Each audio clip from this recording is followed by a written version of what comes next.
Isso aqui é o quê? Web Archive? Isso aqui é artigo científico? Ele falou que tem mais de 1.700 artigos. Isso aqui é artigo de quê? Sobre exoplanetas. 6 de outubro foi anunciada a descoberta de um objeto com algumas características planetárias e outras estelares. 6 de outubro de quando, mano? Caralho, não tem nem data essa porra. Mas vamos lá, vai. 6 de outubro de... foda-se o ano. Foi anunciada a descoberta de um objeto com algumas características planetárias. Isso que é QI de 300 mil, hein? E outros estelares, situado a cerca de 2.200 anos-luz, que tem causado polêmica entre astrônomos. O objeto recebeu o nome de Corote. O nome é muito bom, Corote. Corote ESO 3b. Esse ESO aqui é classificação antiga que eu lembro.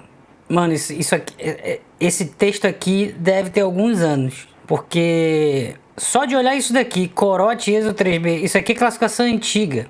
Esse ESO não tem, exoplaneta não recebe mais o ESO de prefixo. É o nome do projeto, ou o nome do projeto mais a numeração da estrela, e aí B seria o primeiro planeta, porque A é a estrela hospedeira, e Corote é o nome do coisa, quer ver? A. Corote 3b, anteriormente conhecido como Corote ESO 3b. Tá vendo, meu irmão? Aquele texto ali do cara é antigaço. Pode botar uns 10 anos pelo menos. É uma anã marrom, um planeta extrasolar maciço, com uma massa de 21,66 vezes a massa de Júpiter. Está no limiar do que chamamos de estrela marrom. Tá, mas vamos lá.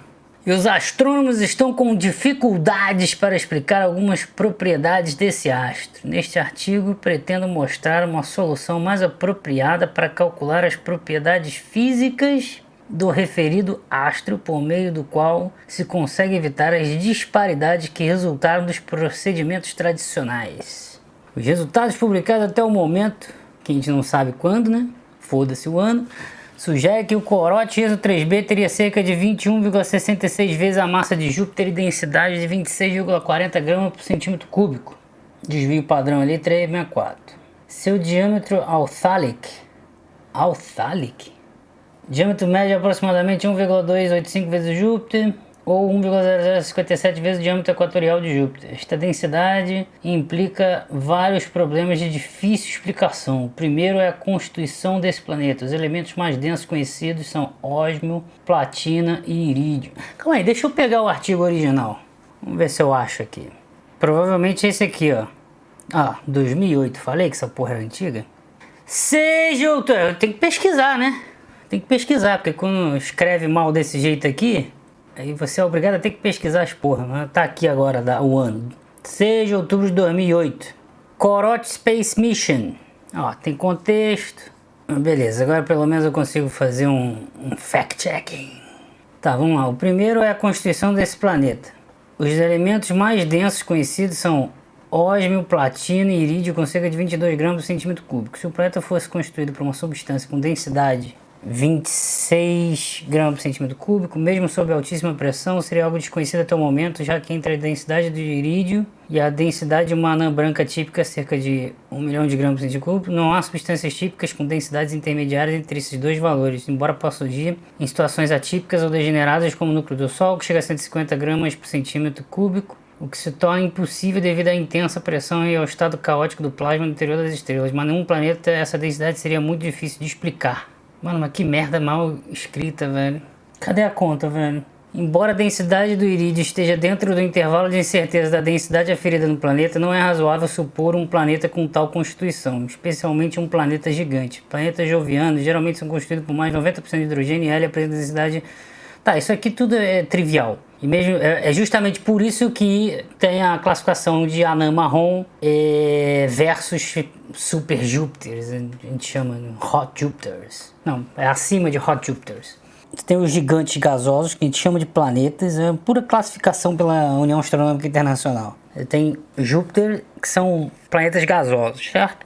E daí na hora de estudar exoplanetas, você tem essas coisas, subnetunos, superterras, Júpiteres quentes, a gente chama de Júpiter, Hot Júpiters e tal, mas tem um limite, e esse limite ainda não é conhecido, a galera ainda está estudando, que é o limite máximo de massa. Porque qual a diferença de Júpiter para a estrela, para o Sol, por exemplo? É massa.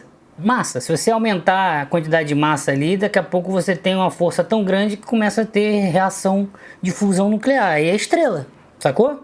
Então qual é o limite para sair de planeta e virar estrela? Aí tem essas anãs marrons, aí tem um limite ali que pode ser 17, e alguns modelos, eu lembro que eu estudei isso em sistemas planetários, tem alguns modelos que prevêem 23, por exemplo. Então tem uma disparidade entre modelos diferentes, modelagem de evolução estelar, entendeu? Estão entendendo, galera? Então é uma modelagem de como estrelas evoluem. E aí você tem os parâmetros estelares, composição química, tamanho, raio, massa, densidade, não sei o que. Você monta tudo aquilo ali e vai estudando, comparando com as equações gravitacionais, de fluido, de não sei o que, de gases, de termodinâmica, caralho, a porra toda. É um modelo mesmo, computacional. Daí você prevê ali que você pode ter massas, planetas com massas que se não me falha a memória, eu tenho que pesquisar de novo nos livros, mas se não me falha a memória, eu lembro de ter estudado isso, que tem um modelo que vai até 23. E se você pesquisar no Google, tem outros modelos que vai até 17. Então, tipo, 17 massas jupiterianas. Você tem um planeta com 17 vezes a massa de Júpiter, já é o suficiente de massa para começar a ter, não fusão nuclear de hidrogênio, mas pode ser de deutério. Enfim, pode acontecer, sabe? Começa a mudar ali os negócios. Só que aí tem outros modelos que mostram que tem que ser 23. Aqui, ó, anãs marrons. Para quem quiser pesquisar, anã marrom. São as chamadas estrelas falhadas, as estrelas que deram errado. Objetos subestelares, tá vendo? Que não são massivos o suficiente para sustentar a fusão nuclear de hidrogênio comum em hélio. Vou dar uma olhada aí para quem não conhece. Ó, aí tem fusão de lítio, tá vendo? Algumas anãs marrons mais massivas podem dar início à fusão de lítio e tal. Da onde você tira essas informações? Lítio, porque é mais pesado que hidrogênio, não sei o que. Da onde que tira essas informações? Desses modelos que eu tô falando, tá? Mas enfim, até aqui não tem nada de errado. Tá só repetindo informação, mas beleza. Olha como é que é antigo. Dos 313 candidatos a planetas exossolares conhecidos. Caraca, hoje em dia tem mais de 5 mil conhecidos. Foram determinados os diâmetros de 55 deles. Entre estes, 46 apresentam densidades entre 0,22 e 1,98 e as densidades se distribuem conforme o gráfico abaixo, que é esse aqui. As colunas azuis apresentam a frequência de incidência de planetas com densidade em cada intervalo. A linha vermelha é uma distribuição gaussiana que tem uma média. Distribuição normal, gaussiana. Aí tem o desvio padrão, tá? E que representa a média e o desvio padrão desses 46 planetas, ok. A linha verde é uma distribuição de Weibull. Tá, são diferentes distribuições para tentar aproximar. Com alfa 2,130, beta 0,98, estimado por massa verossimilhança. Tá, a linha azul é uma distribuição log normal com média dos... Tá, 0, menos 0,300, desvio padrão, piriri pororó. Tá, estimado maravilha, tá bom. Também foi considerado distribuição incluindo os 4 planetas jovianos do Sistema Solar. Neste caso, os parâmetros normais passaram a ser média 0,8, desvio padrão 0,4, distribuição, piriri pororó. Tá, beleza.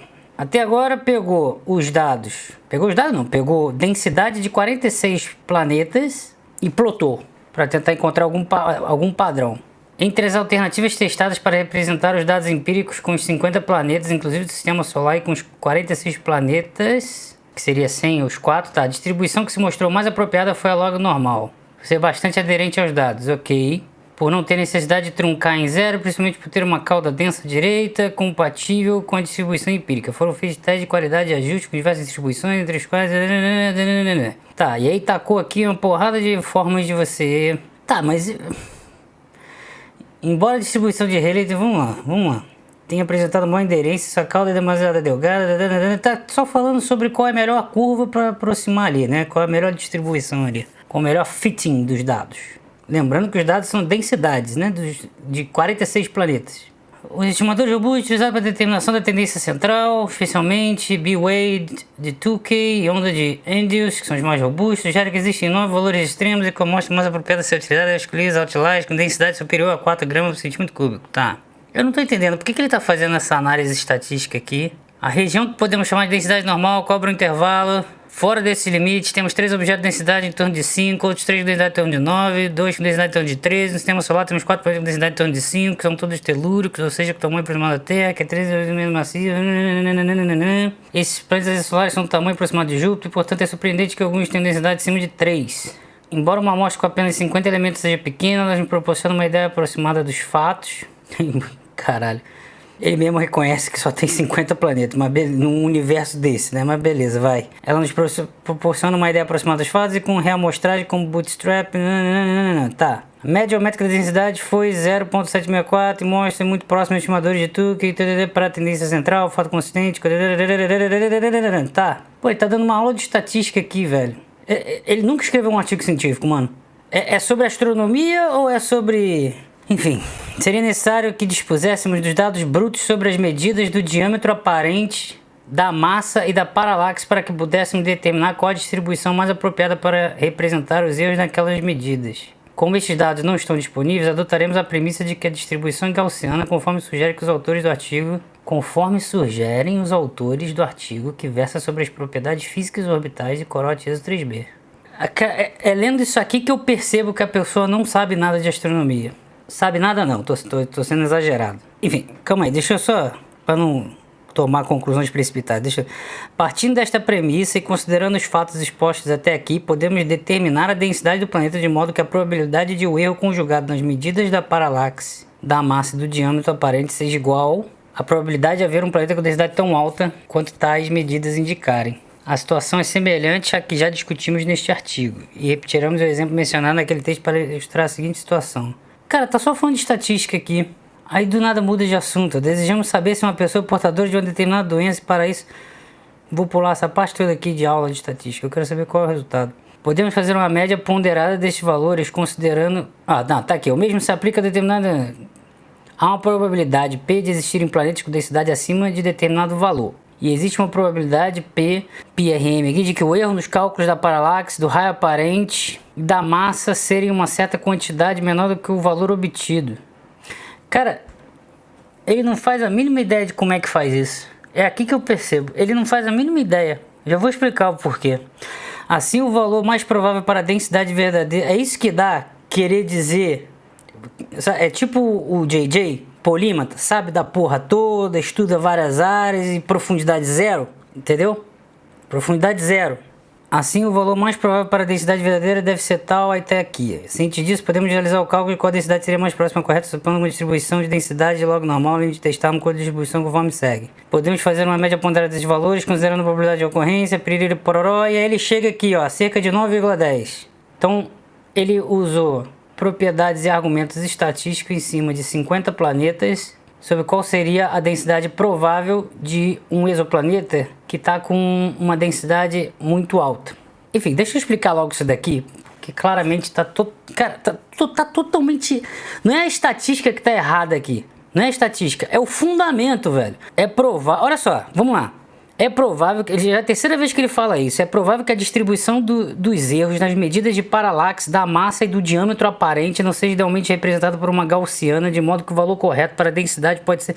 Mano, olha só, isso aqui é bem antigo, Corote ESO 3b, isso é antigo, 2008. Naquela época, eu teria até que pesquisar para vocês terem uma noção, porque eu acho que não vai ser as mesmas modelagens utilizadas hoje em dia.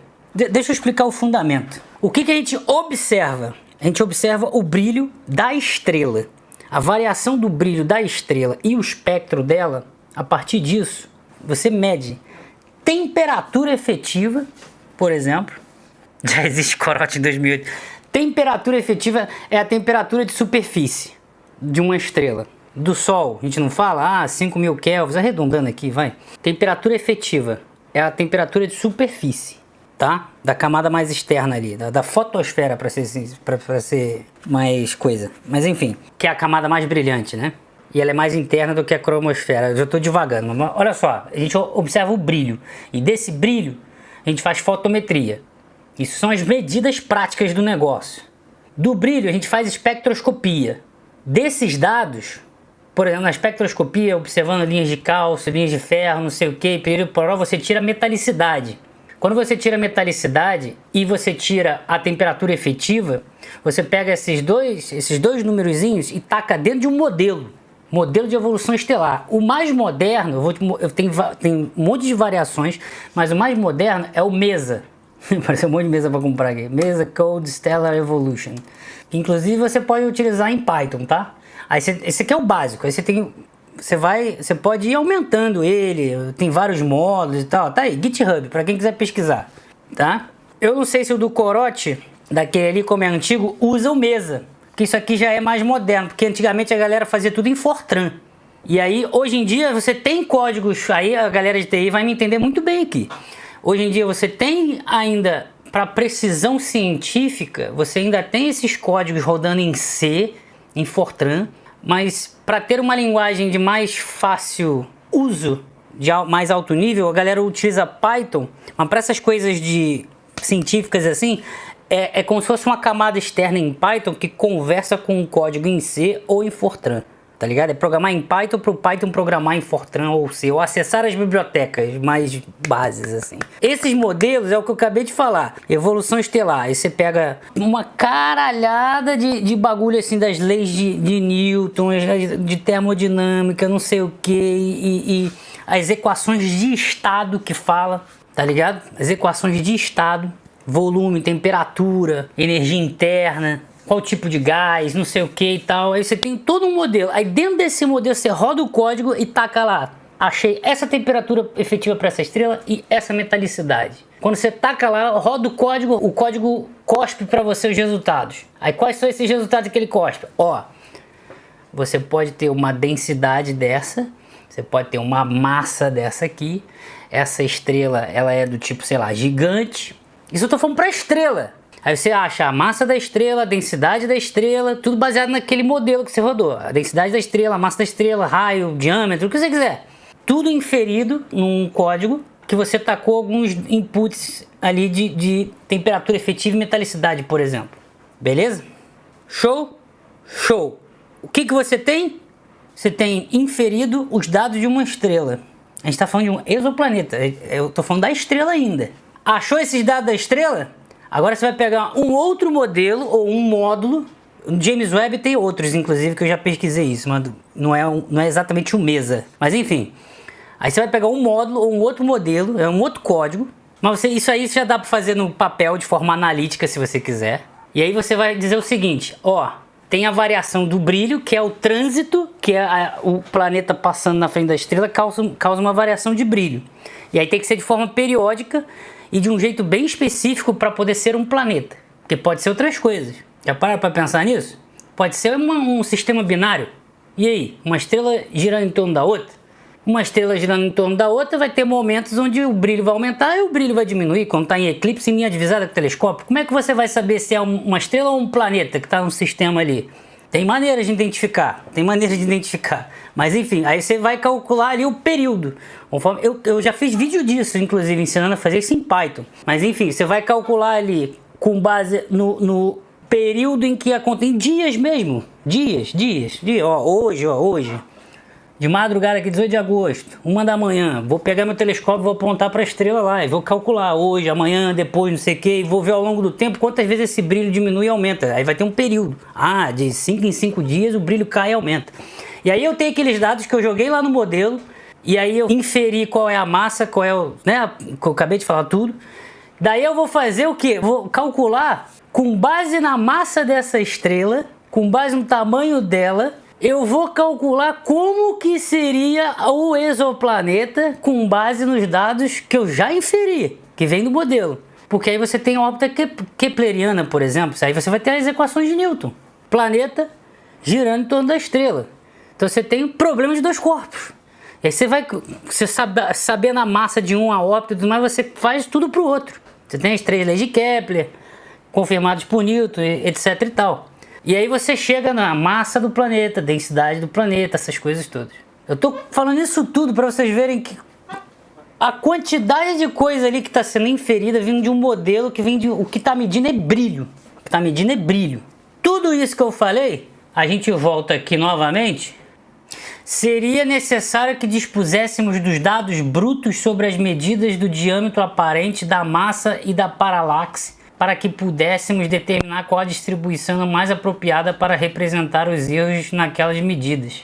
Quando ele pede esses dados brutos aqui, eu sei que ele não está entendendo o que foi feito. Ele não estudou o que foi feito, ou como é realizado o negócio. Que aqui, ó, como estes dados não estão disponíveis, quando ele escreve isso, ele não entende. Ele basicamente, quando pega uma pessoa que entende do bagulho, e ler isso daqui, pode pegar pega qualquer professor de astronomia, não acredita em mim? Foda-se, pede um professor de astronomia, vai lá e pergunta pra ele. Você vai ver que ele vai responder a mesma coisa. Como esses dados não estão disponíveis? Não, estão disponíveis sim, você que não sabe quais são esses dados e como que você chega nos resultados que você está tentando usar. Os dados estão disponíveis sim. São as variações de brilho por fotometria em diferentes filtros e o espectro. Quer ver? Ó, vou dar um Ctrl F aqui, ó. Spectroscopic Observation. Eu tô no artigo de 2008. Tá aqui, ó. High Resolution Spectra of the host star were later acquired with the UVES spectrograph on the VLT. VLT, Very Large Telescope do Chile, usou o equipamento UVES, vendo? Para tirar o espectro da estrela hospedeira, host star. Você precisa do espectro da estrela hospedeira. Justamente pelo que eu falei, você pega o espectro para tirar, porque pelo espectro você analisa qual é a metalicidade da estrela. Lembra que eu falei agora há pouco? Você pega a metalicidade, você pega a temperatura efetiva e taca num modelo, por exemplo, como esse aqui do MESA, do GitHub. Para você inferir através do modelo computacional qual é o tamanho da estrela, estágio evolutivo dela, se ela está no ramo das gigantes, se é uma super gigante, se é não sei o que e tudo mais. Tudo analisando o brilho. Porque quando você olha para o céu, é só você voltar para o back to the basics. Quando você olha para o céu, você tem vários pontos brilhantes no céu. Você não consegue, a olho nu, olhar para um ponto brilhante e dizer que esse ponto brilhante é maior do que aquele ali. Você não consegue. O máximo que você pode dizer é que um está brilhando mais que o outro. Você não consegue dar uma diferença de tamanho. Quando você pega um telescópio, pode comprar qualquer telescópio que você quiser e aponta uma estrela, continua sendo um ponto brilhante. Não faz diferença nenhuma. Continua sendo um ponto brilhante. De olhar ali pela ocular. Tira uma foto, um ponto brilhante. Foda-se, com aqueles raiozinhos assim. Que são as diffraction spikes que chamam. Caguei. Então você vai usar um sistema fotométrico. Que aí você vai pegar a luz em diferentes comprimentos de onda. Geralmente utiliza-se o BVRI. Olha o nível que eu estou explicando as paradas. O detector de um telescópio ele não vai ter o sistema de Bayes, que detecta os fótons já em comprimento de onda específicos, que é o Red, Green, Blue. Você tira isso. Então ele não detecta a cor, ele detecta a intensidade em qualquer comprimento de onda, então aumenta a precisão e aí por isso que se torna científico. E aí você coloca um filtro em cima. Aí vai ser, por exemplo, o filtro B, de Blue. Então vai ser um filtro de banda larga, por exemplo. Então vai ficar centrado em um comprimento de onda com uma margem para frente e para trás ali em torno de um centro, de um pico de comprimento de onda. Aí você tira do B e do V. Aí com B menos V você faz o índice de cor que chama e taca no diagrama HR, Hertzsprung-Russell. E aí você faz eu tô falando de forma técnica, que pode anotar tudo que eu tô falando aqui e pesquisar. Ó, índice de cor BV. Isso aqui tudo é tipo segundo período de astrofísica. Ó, como estrelas frias são vermelhas, estrelas quentes são azuis, o índice BV é uma medida de temperatura da estrela. Por isso que eu falei, com o sistema fotométrico, filtro B, filtro V, é um dado experimental, observacional na verdade. Você mede ali, taca no diagrama HR, faz a continha, tem a equaçãozinha e você acha a medida de temperatura efetiva, que foi o que eu falei agora há pouco, temperatura efetiva e metalicidade com a espectroscopia. Aí com esses dois você joga lá no modelo, roda e vê como é que é essa estrela. Aí pegou essa estrela com os dados inferidos, aí você vai e observa um pouquinho mais com o método de trânsito para poder inferir através da inferição como é que é aquele exoplaneta. Então como é que não tem os dados? Então como é que ele me escreve um artigo dizendo como esses dados não estão disponíveis? Ele não sabe o que ele está fazendo. A análise estatística, eu não tô questionando a análise estatística que ele está fazendo aqui. Mas sei lá, tentar fazer uma analogia aqui. Analogia com carro, já que todo mundo entende analogia com carro, não é isso? Então assim, ele está usando várias técnicas fodas de estatística aqui. Então imagine um carro foda aí, sei lá, Maserati. Já que vocês gostam de analogia com carro. Aqui ele tá me mostrando que ele sabe dirigir o Maserati. Não, eu dirijo o Maserati, não sei o que, eu sei dirigir o Maserati. Só que ele tá pegando o Maserati para dirigir ele no mar. Eu sei dirigir um Maserati. Agora veja, vou te mostrar como eu sei dirigir um Maserati. Pô, você realmente dirige um Maserati. Vai lá, faz na prática aqui. Aí ele vai, pega o carro e bota no meio da água lá na praia. E dirige dentro da água. É isso que ele tá... Entende? Entende a analogia? Porra, estatística aqui, legal, usou os métodos aqui e tal, só bagulho foda, de diferentes distribuições e tal, beleza. Mas e aí, você tá usando essa estatística com um negócio que não, tipo... Imagina um carro dentro do mar. Não, mas é assim, eu falei isso tudo só pra vocês entenderem que, tipo, ele usou um monte de estatística aqui e chegou a 9,1 grama por centímetro cúbico aqui. De um exoplaneta que tem a densidade, foi inferido que a densidade tem 26,4. Ele tá dizendo que tá errado e que na verdade é 9,1. Aí, agora eu vou partir pra outra coisa. Agora a gente vai falar sobre outra coisa, tá? Agora, outro problema desse artigo aqui. Ele diz que o de 26 está errado, que na verdade é 9,1, e ele chega nisso daqui utilizando métodos estatísticos em cima de 50 planetas que têm as suas densidades inferidas pelo mesmo método que calculou o 26, que ele está errado, que foi o que ele disse. Logo, se é 9,1 porque o 26 está errado, você entra num raciocínio circular fudido, onde na verdade o que você está dizendo é que está tudo errado, inclusive a medida dessas densidades. O que mostra através de um segundo argumento que não faz o menor caralho de sentido essa análise estatística dele aqui. Tá só com um monte de nome difícil que ninguém entende porra nenhuma. E aí eu é que tenho que perder meu tempo pra refutar uma porra de uma bosta de trabalho desse, porque vem nego aqui que não estuda merda nenhuma e só quer ficar assistindo vídeo no YouTube o tempo inteiro e fica querendo defender o cara que diz que tem o maior QI do Brasil. Então vocês vão tudo tomar no cu nessa porra, não importa se essa merda vai ficar público aqui ou não, que eu vou jogar Red Dead Redemption agora depois de fazer um café. Tá refutado aí o QI, maior QI do Brasil. Enquanto eu tava fazendo café, eu fiquei pensando sobre o efeito Tony Kruger. Efeito chupa-chupa aqui no histórico. O cara tá aqui, ó. Seta meu mouse aqui, ó. Eu sou o cara. Ele tá aqui, ó. O maior QI do Brasil tá aqui, ó. Eu sou o cara. Se fosse para me classificar aqui, em astronomia, em algumas áreas, eu diria que eu tô aqui, ó, não sei nada. Entre o não sei nada e o está começando a fazer sentido. Eu estaria entre aqui, ó. Eu estaria aqui, acerta meu mouse mais ou menos. Eu fiquei pensando aqui, quer ver, ó? Deixa eu dar um Ctrl F aqui, ó. No artigo de 2008, Model. Deixa eu ver se eu acho alguma coisa aqui, ó. Ó, determinado usando modelos evolucionários da curva de luz, olha lá, ó. Que é exatamente o que se faz. Mas qual é o modelo? Se for um artigo bom, o que é? Porque foi para Astronomy and Astrophysics, né? Aqui, ó, só para mostrar para vocês. Como foi para isso daqui, ó. Esse livrão aqui, ó. Vai cair a porra toda. Ai, caralho. Bostileiro médio mandou R$5,10. Por favor, Imen, não me mostre ciência de verdade, não me mostre matemática, análise estatística e física. Me mostre Juliana Bond, por favor, ORL. Quando o artigo entra nisso daqui, ó, você pode dar um grau de credibilidade maior. Não é 100%, mas você dá um grau de credibilidade maior. Você já espera... Aqui é um livro com vários artigos científicos. Quando entra num lugar desse daqui, você pode dar um grau maior, entendeu? Com uma revista especializada. Então você já espera que tenha algumas coisas. Por exemplo, que é o que eu estou vendo aqui. Que tenha o modelo que foi utilizado para derivar o negócio. Por isso que eu coloquei model aqui. Ah, aqui. Star Evol. Tá vendo aqui? Nesse estudo, in this study, we mainly relied on Star Evol. O nome do estudo, Star Evol. Tá aqui a referência da onde vem esse modelo para derivar, tá vendo, ó? Que é um modelo de evolução estelar para derivar os parâmetros da estrela. Também comparamos esses valores, os resultados obtidos, com outro modelo aqui chamado Cezanne. Tá aqui, ó, de Morel e Lebreton 2007, e achamos que ambos os modelos estão em acordo. Ainda usou dois modelos. Tá, aí o que vocês vão fazer? Vocês vão pegar aqui, ó, Star Evol. É pesquisar, mano.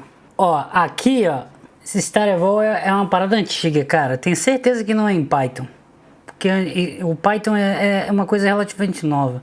Ó, um outro estudo qualquer aqui de 2013, comparando estrelas massivas galácticas, a evolução. E aqui os caras estão falando, ó, do MESA, que eu citei pra vocês, desse Star Evol. Aí tem Geneva, Stern, Padova, Franek, tudo código. Mas é um outro estudo, eu quero ver se eu acho aqui. Ó, Star Evol de novo. Aqui, ó. Aí, ó. Star Evol, um código de evolução estelar, lagrangiano, implícito, uma dimensão, tá vendo? One dimensional, Basic Inputs, aí ó. Reação nuclear, taxa de reação nuclear é necessária. Aqui é para você estudar o modelo. Se ele quisesse refutar ou dizer que o cálculo, ele deveria aplicar todos os bagulhos de estatística dele aqui no modelo, que aí ele sairia do raciocínio cíclico bizarro que ele fez no artigo. Que mais uma vez eu digo, demonstra que não sabe o que está fazendo. Enfim, aí lá você provavelmente é em Fortran, a galera fazia em Fortran, né? Tem que ver aqui links, ADS, CDS, Simbad, Visia, Aladdin, tudo coisa de astrofísica. Geneva Code, Evolution Code, ó, tem um PDF aqui. Aí, ó. Star Evol, Evolution Code. Código de hidrodinâmica lagrangiana de uma dimensão. Variáveis de dependência. U, ln de R, ln de F, ln de T. Esses aqui são os parâmetros. Variáveis dependentes. ln de T, por exemplo, é o logaritmo da temperatura. Resolver a equação de um bloco no centro da fotosfera. Atmosferas realísticas, Phoenix. Principais referências. Que é, ó, Palacios et al. É o mesmo que estava naquele outro artigo ali. Deve ser os caras que construíram esse código. Equações de estado. Aí gera isso daqui, ó. Vocês sabem o que é isso daqui? Ó? Essas linhas aqui embaixo da minha webcam. Essas linhas aqui são chamadas de isócronas. Sabe onde vocês vão ver isso daqui? Nesse vídeo aqui, ó. Idade das estrelas, Felipe Haim. Como sabemos a idade das estrelas? Como que os Lígia verde seria o que... Tá vendo? Essas linhas aqui são as isócronas. Aqui eu fiz com aglomerado globular, né? Idade de aglomerados globulares. Minimização da energia livre de Helmholtz. Ó a termodinâmica aí, ó. É o ln de F. F aqui é a energia de Helmholtz. Com tratamento consistente de elétrons, a degeneração, tá, e termodinâmica, parcial ou completa, ionização, pressão de ionização e triagem de Coulomb. Tudo isso para tentar entender o código, mano, que te dá os valores das estrelas, que a gente chega depois no Google aqui, ó. Sei lá, a gente bota o quê? Vai lá, o corote mesmo, vai, 3B. Depois que a gente bota no Google aqui, qual é a massa da estrela? 21, o raio médio. E só vê o resultado, velho. Rede de 53 espécies químicas. Hidrogênio, hélio, lítio, berílio, ó, tudo aqui, ó, carbono, nitrogênio, ferro, neônio, enxofre, silício, enfim, é uma porrada de troço aqui. 177 reações nucleares, incluindo todos os tipos de interações nucleares, NP, capturas alfa, captura eletrônica, decaimento beta, fotodesintegração por eletromagnética aqui e tal, versão de Bruce, possibilidade de resolver 400 ou 1000 elementos na rede pelo processo SI, física nuclear ali. Transporte em regiões convectivas, na estrela você tem regiões convectivas para você ter o transporte ali acontecendo. Adições recentes, mudanças estruturais devido à rotação, rotação da estrela, tudo isso influencia, né? Melhoramento da difusão química, acreção de momento angular, formalismo, né? Olha lá, esse Phoenix, pelo que eu estou entendendo, um pouco que eu estou entendendo do coisa aqui, é um modelo que está adicionado junto com esse Star Evol para você adicionar a atmosfera da estrela. Então você vai ter um modelo melhorado, maior, entendeu? Que vai tirar os parâmetros da estrela e a atmosfera dela. Switch from SVN, é por isso que eu não estava encontrando talvez, tá vendo? Esse bagulho antigo, olha lá, foi pro Git, repositório Git, aqui. Tá vendo? Ó, isso aqui é um estudo sobre o modelo em si. Aí tipo, você tem o cara ali que tá estudando exoplanetas, que só vai pegar o código e rodar, porque a área de estudo dele é outra. Mas aí a tua área de estudo pode ser tipo o modelo em si. Tá ligado? E aí, pelo visto, o que eu tô lendo aqui desse PDF, ó, resultados recentes principais aqui obtidos com o Star Evol. São os caras analisando o modelo em si. Ó, evolução rotacional autoconsistente, ó, tá vendo? Para estrelas de baixa massa. Olha a quantidade de bagulho, velho. Evolução de estrelas supermassivas. Populações extremas de hélio em aglomerados globulares. Modelos são achados, pode ser nesse On Lionel C's website para os modelos antigos. Toda a grade pode estar disponível no Star Evol website, tá vendo? Hosted in Geneva. Cyclist, a tool to make synthetic cluster. Botou até a print aqui dos lugares, ó. Lionel C. Deve ser o autor, cara, principal. Ó, quem é esse cara? Tô estudando em tempo real, um bagulho novo aqui pra mim, igual vocês, porque eu nunca conheci, eu não sabia desse modelo. Eu conhecia só esse mesa. Aí, ó, Universidade de Bruxelas, tá vendo? Instituto de Astronomia, Bélgica. Aí o cara aí, o brabo aí, ó. O astrofísico brabão aí, ó. Membro da União Astronômica Internacional. Website. Até aqui, ó, personal website. É, olha lá, igualzinho do print aqui do PDF. Olha lá, ó. Start Evol. Aí um botãozinho de download, não tem não? Ah, tem o paper principal aqui. Aí, ó. Ah, tá na Astronomy e Astrophysics, tá vendo? O link tá quebrado. Porra, o bagulho é do ano 2000, mano. Tá vendo? Tem que mandar um e-mail pro cara pra pedir, ó. Me dá aí esse código Fortran aí. Provavelmente é Fortran, pode ter certeza. Quer ver, ó? Fortran. Ver se dá um Ctrl F aqui. Esse aqui é do ano 2000, velho. Tem um outro artigo desde 2006. Ó. Tem um outro também de 2008. Deixa eu ver se no de 2008 talvez já tenha um link já. Ó, provavelmente na época ele trabalhava no ESO, Observatório Europeu do Sul, porque tá aqui, ó. Quer dizer, pode ser Fellow, né? Mas também é da Bélgica ainda. Eu queria achar o código, mano. Models. Aqui, ó, Fortran Compilers, os compiladores. Ó o mês aqui que eu falei, ó. Tem inclusive os tutoriais aqui, ó. Tem Perl, tem Bash, Linux, né, SVN, OpenMP, Git e o LaTeX para editar, né? Pra escrever, né? O link tá quebrado aqui. Aí, ó, o do Mesa entrou no lugar, no mesmo que eu mostrei para vocês, tá vendo? Opacidade e baixa temperatura, deixa eu ver se abre. É basicamente mandar um e-mail pro cara e pedir o código. Aqui tem um botãozinho de download, ó. Aí, baixei. fs255grid.tar.gz. Aí eu vou ter que abrir aqui o Homebrew, porque eu tô no Mac. Ó, tá vendo aqui? Aquele, ó, e vão mostrar ali os cálculos que eles fizeram de evolução de estrelas com metalicidade solar, ou seja, parecida com o nosso Sol, mas com uma massa que compreende entre 9 a 12 massas solares. Primeiro paper que foca numa série de propagação do carbono, fusão de carbono, porque estrelas de alta massa, tipo 9 a 12, explodem supernova, né? Ainda tem isso. Podem explodir supernova. Então você vai ter outro ciclo, que é o ciclo do carbono, nitrogênio e oxigênio, de reação nuclear na estrela. Mano, isso tudo a gente tá falando só sobre estrela, tá? Não se esqueça que tem exoplanetas, asteroides, galáxias, buracos negros, tem uma porrada de bagulho pra estudar ainda. Tá aí, já mostrei um pouco como é que se pesquisa essas porra. O importante é o seguinte, achou o cara. É basicamente mandar quem tiver aí interessado, se é que tem. Mano, chega aqui, manda um e-mail pro cara, fala, pô, tava estudando ali exoplanetas, sou um pesquisador independente, gosto de TI, sou programador, queria dar uma estudada nesse código Fortran aí. E pede, pronto. Mas o Mesa tem aqui, né? O Mesa tem no GitHub, para quem quiser brincar lá. Mesa é Modules for Experiments in Stellar Astrophysics. O último release, ó, 2 dias atrás. Em cima da minha webcam aqui, ó. O último release aqui, ó, 2 dias atrás. Olha aqui que eu falei para vocês, ó. Linguagem, 92% em Fortran, tá vendo? Aí você tem um Jupyter Notebook em Python que você acessa, tá ligado? Aqui é para baixar, né? Aqui é o repositório, mas tem a documentação. Aqui, ó. Tá no site a documentação, ó. Quick Start. Aí, ó. Instalando, usando. Ó, tem até YouTube vídeo, mano. Aí. Esse aqui, inclusive, é pra mim, ó.